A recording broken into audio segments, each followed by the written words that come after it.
I want to start by saying that nothing was wrong in the way people usually mean it. There was no violence, no shouting, no fear. If you had asked anyone who knew us, they would have said we were quiet, stable, ordinary, the kind of couple that didn't draw attention. We paid our bills on time. We showed up where we were expected. We didn't create scenes. That matters, because when people hear what happened later, they look for signs. They assume there must have been tension you could feel from the outside, cracks in the walls, noise through the windows. There wasn't. What we had was routine. We had been married long enough for routine to feel earned. Evenings followed a pattern. Dinner at roughly the same time. Television on low volume. Phones nearby but not constantly checked. We didn't sit close, but we didn't sit far apart either. There was space, but it didn't feel intentional. It felt normal. That night began the same way. I remember the living room light was on, but only the lamp near the corner. The overhead light stayed off. It always did in the evenings. The house looked softer that way, less sharp, less demanding. They were on one end of the couch. I was on the other. No physical barrier between us, just distance we had grown used to. The television was on, but muted. Neither of us was watching it. It was background noise without sound, which was something we had started doing more often. The movement felt comforting. It made the room feel occupied without requiring anything from us. They said they were tired, not in a dramatic way, not with frustration, just a statement. The kind people make when they are reporting a fact, not asking for a response. I nodded. I remember that clearly. A small movement, automatic. It felt like the appropriate acknowledgement. There had been other nights like that, many of them. Nights where conversation slowed and eventually stopped. Nights where we each retreated inward without formally separating. What made this one different was not what happened, but what didn't. Usually, when they said they were tired, I would ask something else. Not because I thought something was wrong, but because that's what people do. They ask follow-up questions. They extend the interaction. That night, I didn't, and they didn't prompt me to. We sat there for a few minutes longer. I don't know exactly how long. Time was unremarkable then. It wasn't being measured. There was no tension to track. They stood up, not suddenly, not angrily, just stood, adjusted their clothing slightly, and said they were going to bed. I said okay. That was the entire exchange. No argument followed, no pause heavy with meaning. They walked down the hallway. I heard the bedroom door close. I stayed where I was. It's important to understand that at the time, none of this felt significant. It felt like maturity, like respect. We had reached a point in our marriage where we didn't force interaction just to prove something. In fact, I remember thinking that this was healthier than before, that we were allowing each other space instead of interrogating moods or manufacturing conversations. I stayed on the couch for a while longer. The house made its usual sounds. The refrigerator cycling, pipes adjusting, the quiet settling in layers. I didn't check on them. That decision didn't feel like a decision. It felt like following a principle we had both been leaning toward for a while, letting the other person manage their own internal state. We had never discussed it directly. There was no conversation where we agreed on rules or boundaries. But over time, patterns form. You learn what not to disturb. I turned off the television, turned off the lamp, and went to bed later. The bedroom door was closed but not locked. That detail stayed with me later, but at the time, it meant nothing. I got into bed without turning on the overhead light. I didn't want to wake them. I didn't check if they were asleep. I assumed they were. The assumption felt reasonable. Lying there, I remember thinking about how calm everything was, how quiet the house felt. I had the sense that we had reached a stable phase of our marriage, one where expectations were lower, but peace was higher. There was relief in that. Over the next few days, nothing outwardly changed, but the shape of our interactions shifted slightly. We stopped checking in as often, not deliberately, not as a strategy. It just happened. We woke up at different times. Sometimes they were already out of bed when I woke. Sometimes I was gone before they stirred. We left notes occasionally, but they were practical. Logistics, reminders. How late will you be? Did you pay the bill? Food is in the fridge. There was nothing cold about it, just efficient. We ate meals at different times more often than not. If one of us cooked, the other reheated. We stopped sitting down together without acknowledging that we had stopped. Again, it felt respectful. We weren't interrupting each other's rhythms. I noticed they were tired more often. That's the first thing I noticed. They moved slower in the mornings. They skipped breakfast sometimes. Not every day, just often enough to register. Once or twice, they mentioned feeling short of breath, but they said it casually, like someone describing weather. I responded casually too. Probably stress. Probably nothing. They agreed. That's an important part of this. None of these observations were one-sided. Nothing was hidden. They didn't ask for help. They didn't express alarm. And I didn't escalate concern that wasn't being expressed. This was where the agreement formed more clearly, though it was never spoken. They would handle their body. I would handle mine. They would tell me if something was wrong. I wouldn't press unless invited. That's what we believed maturity looked like. There were moments when I considered suggesting a doctor's appointment. The thought crossed my mind more than once. But every time it did, I weighed it against the information I had. They were functioning. They were working. They weren't in pain, at least not visibly. They didn't want to be fussed over, so I delayed. I told myself that pushing would create unnecessary anxiety, that if something serious was happening, it would announce itself more clearly. I believed that. There was no single moment where I chose neglect over care. There was only a series of small, reasonable decisions that all pointed in the same direction. Space, time, later. The night that truly solidified the agreement came weeks after that first evening on the couch. We were both home. It was late, but not unusually so. They mentioned feeling unwell. Again, not dramatically. Just tired, a little dizzy. I asked if they wanted anything. They said no. I accepted that. They went to bed early. I stayed up. At some point, I heard movement in the hallway.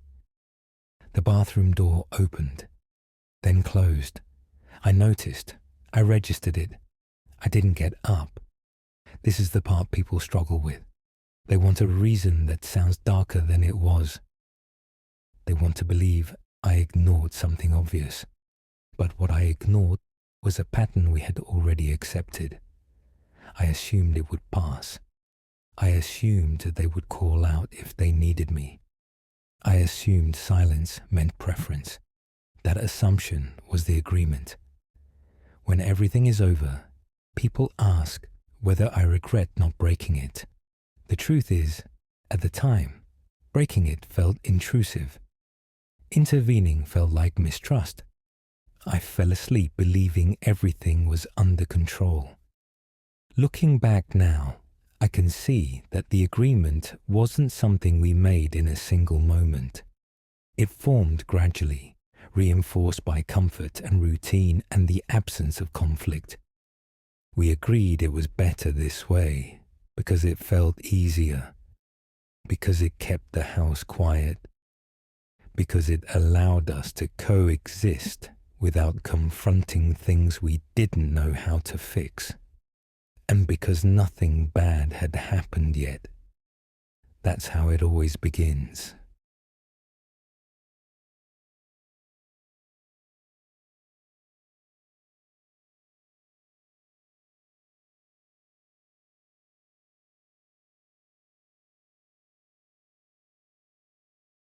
After that night, nothing changed in a way that was obvious.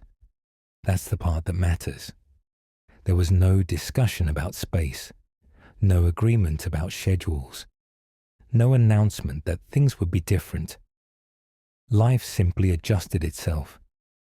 We started waking up at different times more often.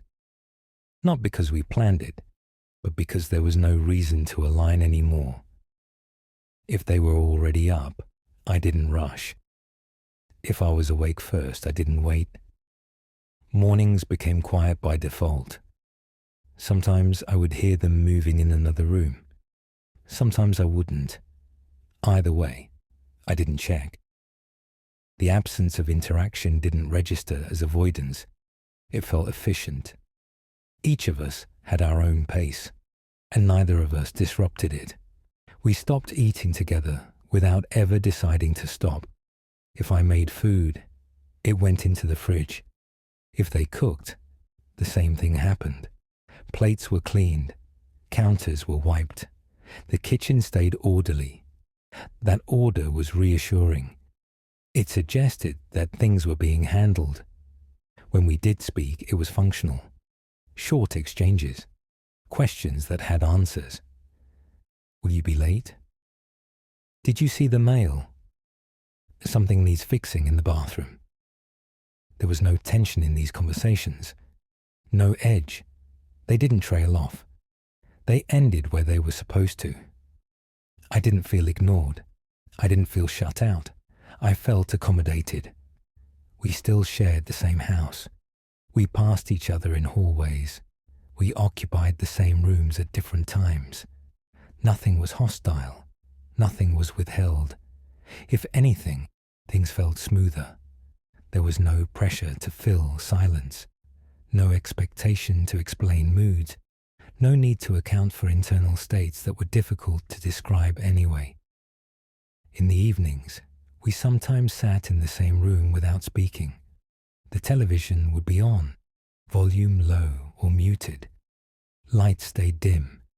Each of us occupied our own space within the room.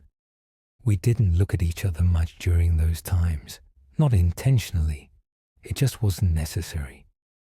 Silence became something neutral, not something to fix. When one of us went to bed, the other didn't follow out of habit anymore. There was no resentment in that. Just a sense that sleep didn't need to be synchronized.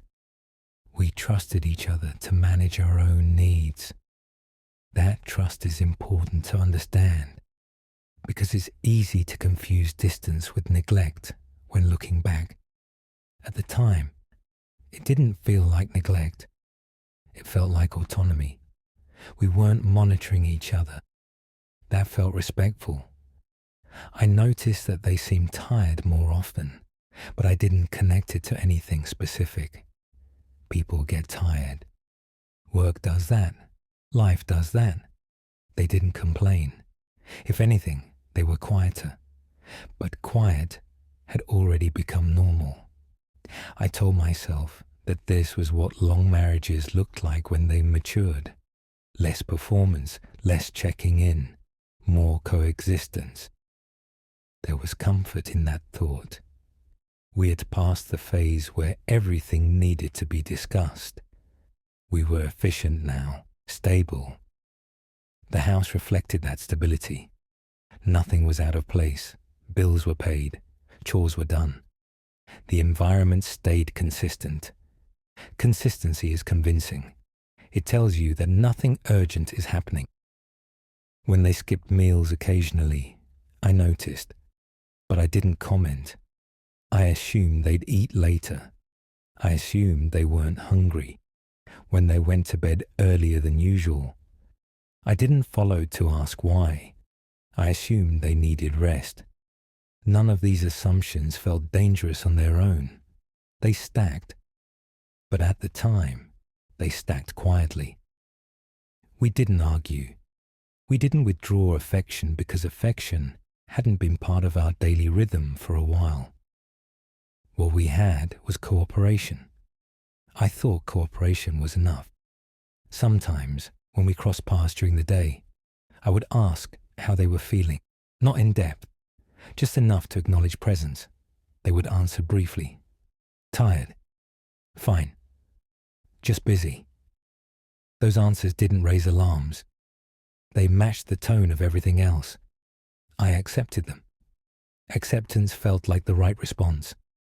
I didn't want to interrogate.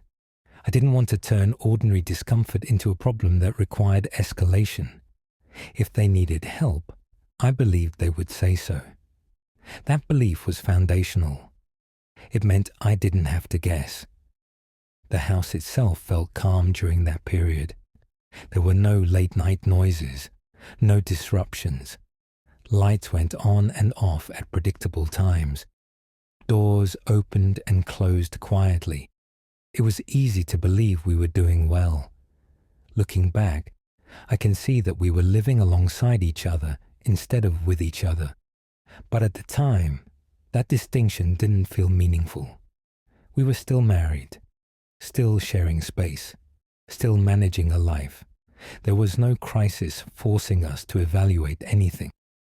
And without a crisis, evaluation felt unnecessary. I remember one evening when we were both in the kitchen at the same time. That had become less common, but it still happened. They were standing near the counter. I was at the table. Neither of us spoke for a moment. Then they said they were going to lie down. I nodded. They left the room. I stayed. Nothing about that moment stood out to me then. It wasn't recorded as significant. It blended into all the other similar moments that had come before it. That's how this stage of our marriage existed. It didn't announce itself. It blended. We lived side by side, and because nothing broke, nothing felt broken. If someone had asked me during that time whether anything was wrong, I would have said no. Honestly, I would have said things were quiet, that we were giving each other space, that we didn't need constant reassurance anymore. I believed that, and because I believed it, I didn't question the direction we were moving in. Distance didn't feel like loss. It felt like maturity.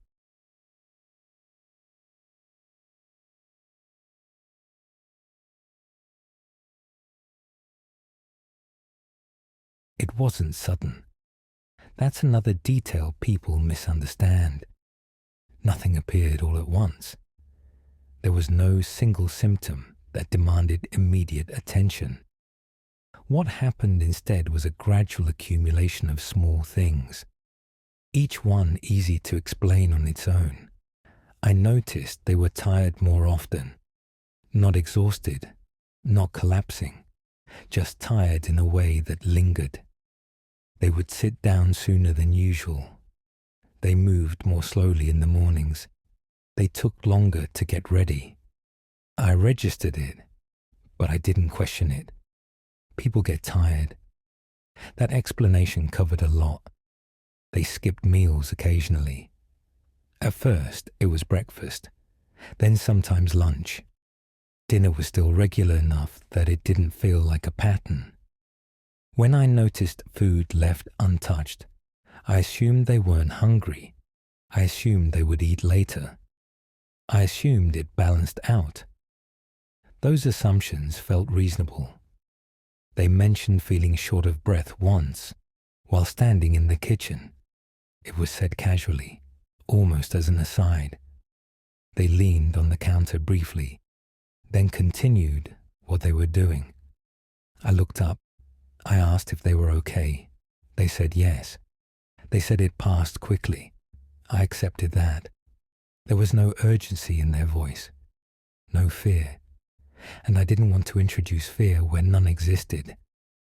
Another time, they mentioned feeling dizzy when they stood up too fast. Again, not framed as a complaint, more like an observation. I nodded. I said it happens sometimes. They agreed. At no point did they ask me to make an appointment. At no point did they say something was wrong. And because of that, I didn't push the issue further. I told myself that if something serious was happening, it would be clearer. There were days when they seemed fine, fully functional, present. Those days mattered to me because they reinforced the belief that nothing required intervention yet. The inconsistency was reassuring. If symptoms had been constant, I might have reacted differently, but they came and went. Good days balanced out the bad ones. That balance delayed action. I started noticing how often they went to bed early. Not dramatically early, just earlier than before. Sometimes they would excuse themselves while I was still awake, still moving around the house. I asked once if they wanted company. They said no. They said they just needed rest. I respected that. Respect was the word I kept returning to. I didn't want to be the kind of partner who hovered. I didn't want to monitor their body like a problem to be solved. I believed adults should have autonomy over their health unless they asked for help. That belief felt ethical. They still went to work. They still handled their responsibilities. There were no visible signs of crisis, no emergency moments. From the outside, nothing would have looked alarming. Inside the house, the signs were subtle but present. They forgot small things occasionally. Where they left their phone, whether they had taken something out of the fridge. Nothing serious, nothing alarming enough to demand correction. I noticed, but I didn't comment every time. Commenting felt unnecessary. There were evenings when they sat quietly, not engaged in anything specific, not watching television, not reading, just sitting.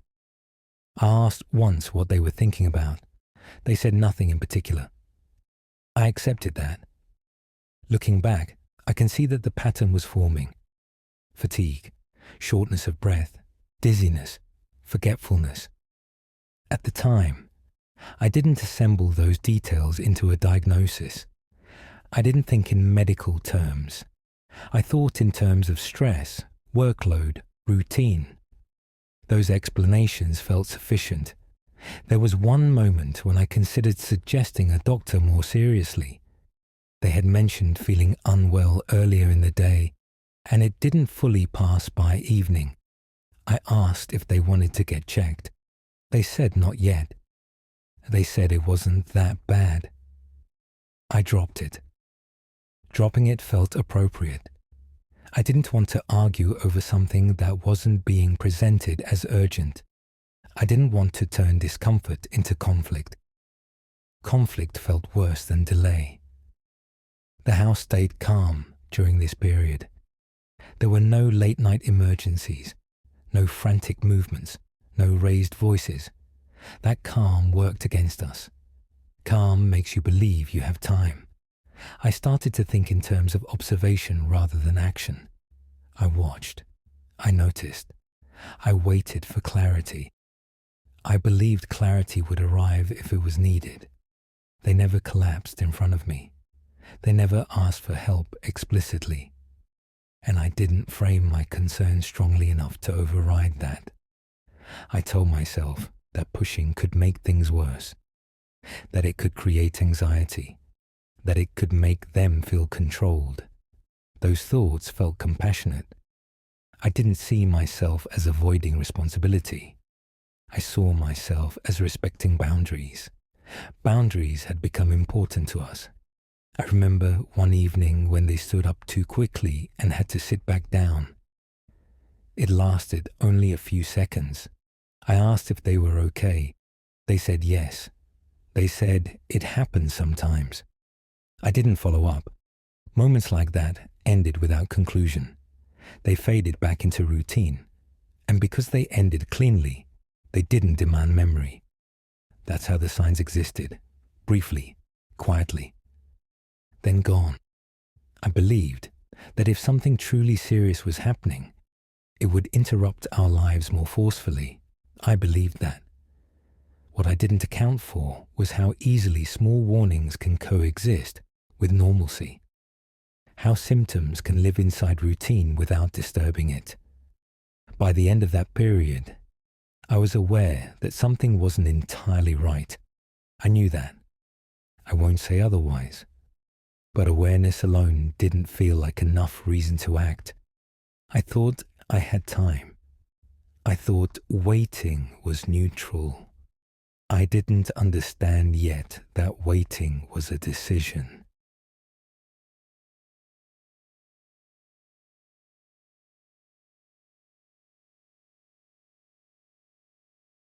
By the time I accepted that something might need attention, I also accepted that I wasn't going to act immediately.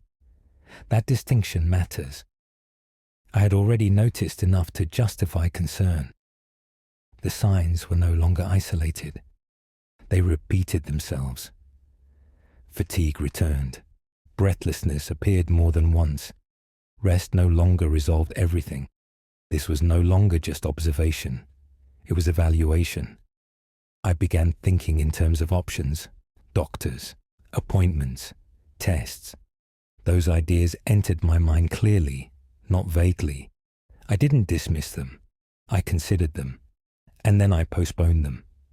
The first time I suggested seeing someone, it was deliberate, not casual. I chose a moment when they didn't seem rushed or distracted.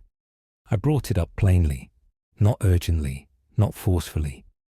They listened. They didn't resist. They didn't agree either. We left it open. After that, the decision became mine. I didn't bring it up again right away. I told myself I would wait a few days, see if anything changed, give it time to settle. Time felt reasonable. When symptoms eased slightly, I took that as confirmation. Not proof that nothing was wrong. Proof that waiting hadn't been a mistake. That's how the reasoning worked. I began measuring the situation against an internal threshold. Not something formal, just a sense of when action would be unavoidable. That threshold kept moving. Every day that passed without collapse made delay feel justified. Every ordinary moment diluted the urgency I had felt earlier. I wasn't unaware. I was calibrating. I framed the delay as restraint, as not overreacting, as avoiding unnecessary disruption. Those justifications sounded responsible. I didn't tell myself I was avoiding anything. I told myself I was being careful. Careful not to alarm. Careful not to escalate. Careful not to impose. I believed that stepping in too soon could create problems of its own. Stress, fear, medical pathways that couldn't be reversed once started. Waiting felt reversible. Action felt final. I also believed that if the situation truly required immediate attention, it would declare itself more clearly. I expected escalation to be unmistakable. That expectation allowed me to stay still. Days passed, then weeks. I thought about following up again. I considered insisting. The thought came up more than once. Each time, I deferred it. Not because I forgot, not because I didn't care, because I didn't believe the moment had arrived yet. The house remained calm. Routines held. Nothing forced my hand. I started interpreting stability as reassurance. If something were truly wrong, it would disrupt the rhythm we had established. It would interrupt sleep. It would stop work. It would demand attention. None of that happened, so I waited. Waiting became a pattern. I didn't announce it. I didn't frame it as a decision. But each day I chose not to act reinforce the next one. The option to intervene stayed open, technically. Practically, it receded. By the time I realized how long I'd been waiting, waiting itself felt normal, familiar, safe. Action, on the other hand, began to feel intrusive, like something that would break the quiet we had preserved. Quiet had become the priority. I didn't think of myself as responsible for outcomes yet. I still believed I was giving the situation space to resolve on its own. But the truth is, I was no longer standing by. I was choosing delay. I didn't understand then that delay is not neutral, that it carries weight even when it looks passive. I believed there would be a clear moment when waiting stopped being appropriate. I believed I would recognize it. I was wrong.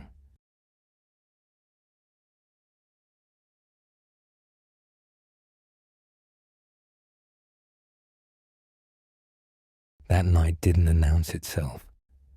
There was nothing about it that felt different from the others at first. No warning tone. No shift in the house. The same quiet carried through the evening. We were both home. The house was settled. Lights were on where they were usually on. Nothing felt unstable. They mentioned feeling unwell. Not suddenly, not urgently, just unwell. It came out the same way other things had lately, calmly, without emphasis. They said they were tired, a little lightheaded. Nothing specific enough to demand a response. I listened. I didn't interrupt. I didn't escalate. I asked if they wanted anything. They said no. I accepted that.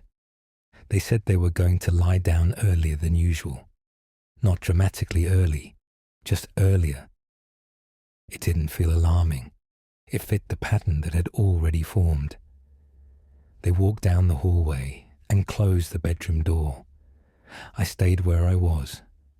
I remember noticing how quiet the house felt after that. Not empty, just still. The kind of stillness that suggests everything is under control. I continued what I was doing, moved around the house, tidied things that didn't need tidying, passed time without marking it. At some point later, I heard movement. Not loud, not sudden. Footsteps in the hallway, the bathroom door opening, the sound of water. I paused. I listened.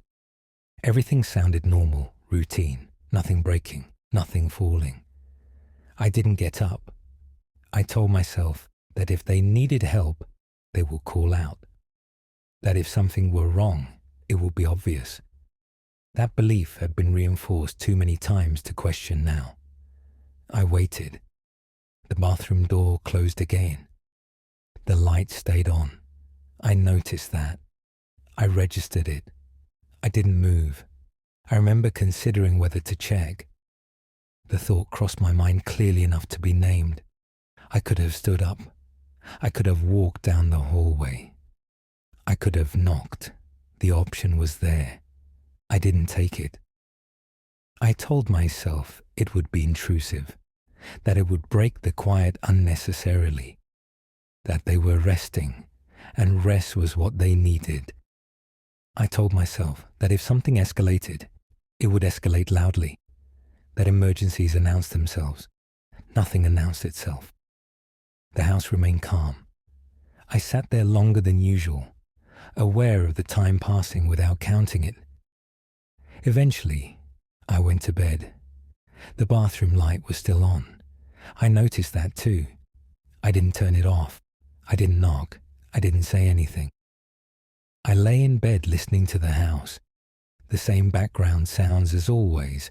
Pipes, distant traffic, the faint electrical hum of things left on. At some point, I fell asleep. There was no panic, no fear, just the assumption that morning would arrive the way it always had.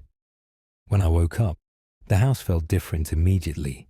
Not loud, not chaotic, just wrong. The bathroom light was still on. That detail landed differently in the morning.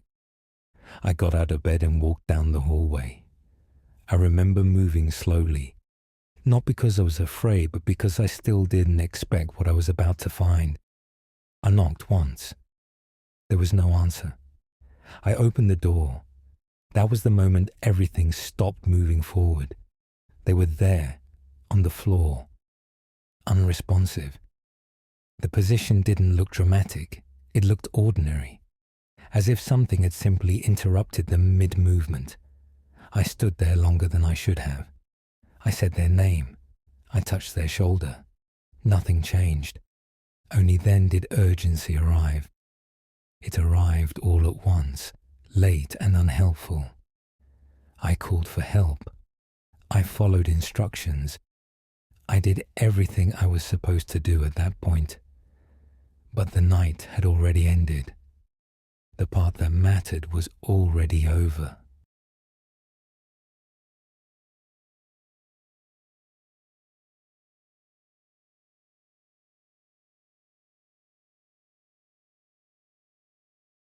After I opened the door, things stopped belonging to me.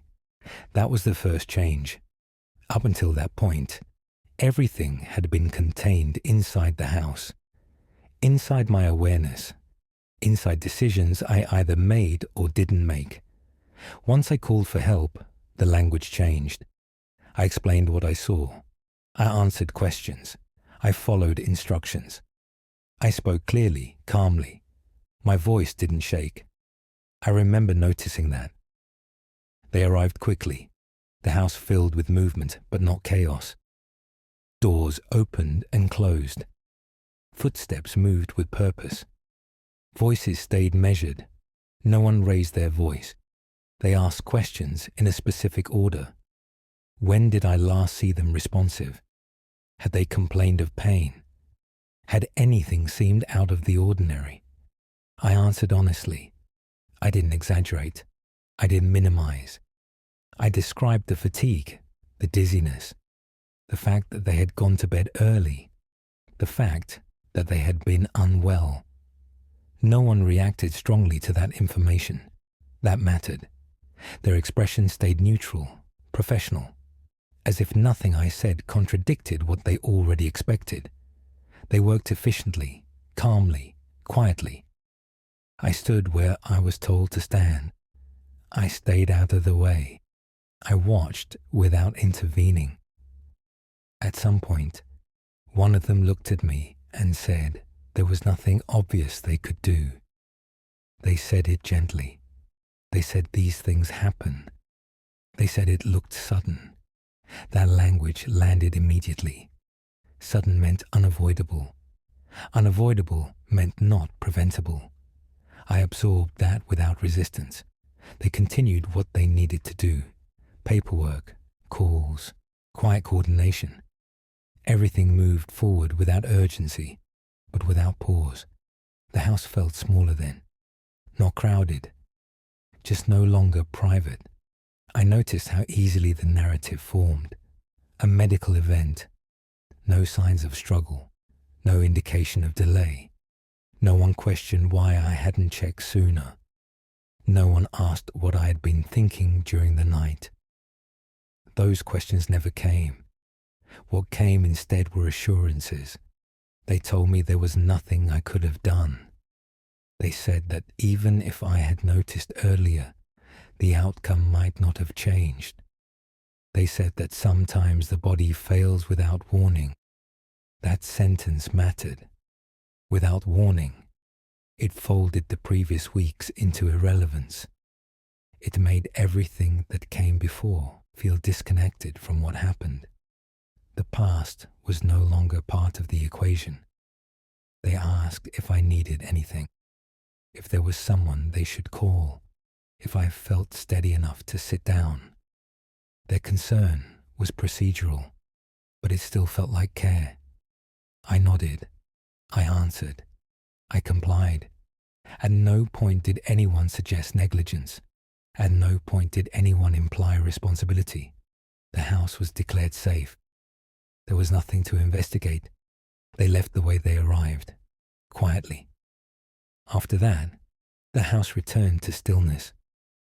But it wasn't the same stillness as before. It was emptied of decision. What had happened was now documented, categorized, explained. The explanation didn't accuse anyone. It closed the event. By the time the sun was fully up, the emergency was over. What remained was not panic or confusion. It was certainty. Certainty that the night had been unavoidable. Certainty that nothing more could have been done. Certainty that the story now belonged to records, not reflection. That certainty was offered to me freely, and I accepted it. After the emergency passed, what remained was paperwork. That was how the situation was framed to me, as something that needed to be documented, not examined. I was asked to sit down. I was offered water. The questions that followed were precise and limited. They weren't looking for meaning. They were looking for sequence, times, locations, responses.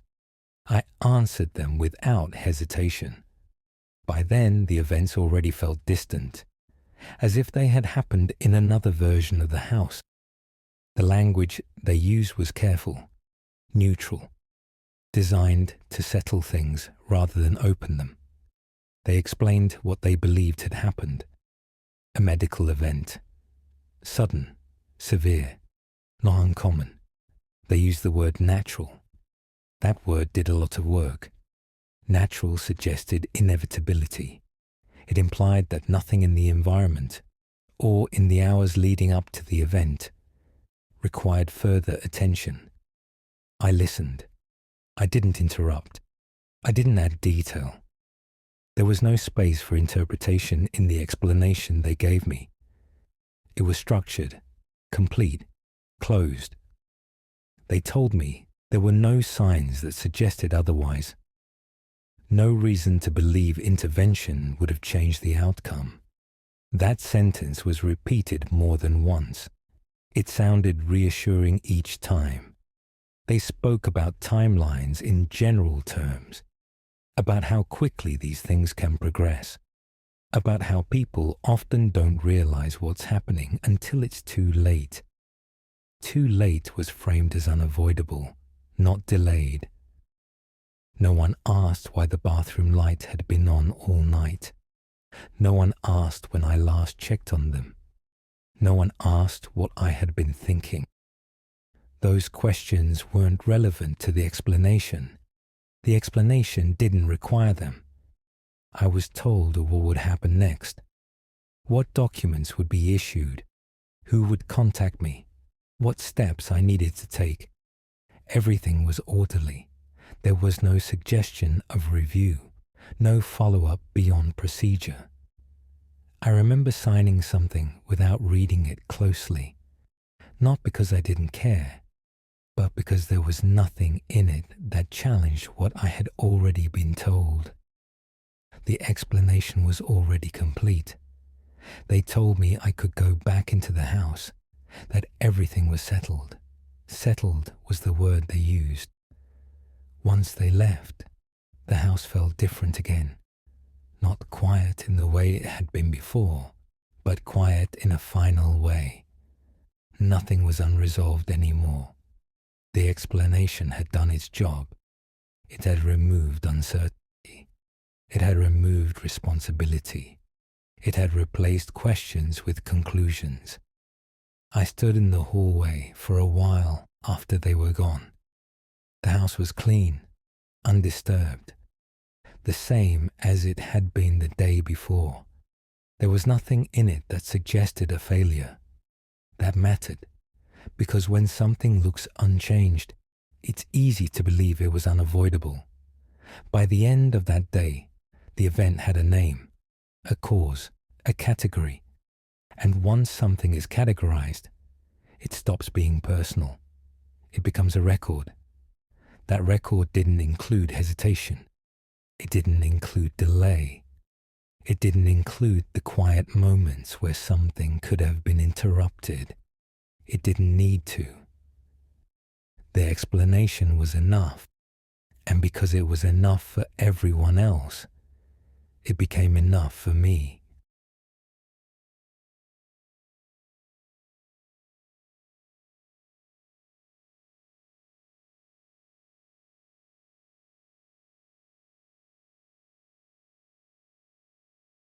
After the explanation, there was nothing left to resolve. No follow-ups, no decisions waiting. The house returned to routine almost immediately. I woke up and moved through the rooms the way I always had. Lights on, lights off. Windows opened, windows closed. The structure of the day stayed intact. That continuity was unexpected. I made coffee and drank it standing up. The absence didn't interrupt anything. The house didn't resist being used. I noticed the changes only because I looked for them. One less cup. One side of the bed untouched. Space in the closet where something used to be. Everything still worked. I kept the same schedule. Ate at the same times. Went to bed when I felt tired. Woke up without difficulty. The routines held. People reached out briefly, carefully. They accepted the explanation as readily as I had. No one asked questions that required detail. At home, silence returned to its familiar shape. Not empty, just unoccupied. The house felt complete. That was the part I didn't expect. If something had gone wrong, I thought there would be disruption, disorder, evidence that something had failed. There was none. Days passed, then weeks. The absence settled into the background. It stopped being an event and became part of the environment. Life continued without resistance. The house made that easy. I'm saying this now because there's nothing left to interrupt it. No questions pending, no decisions waiting. Everything official has already been completed.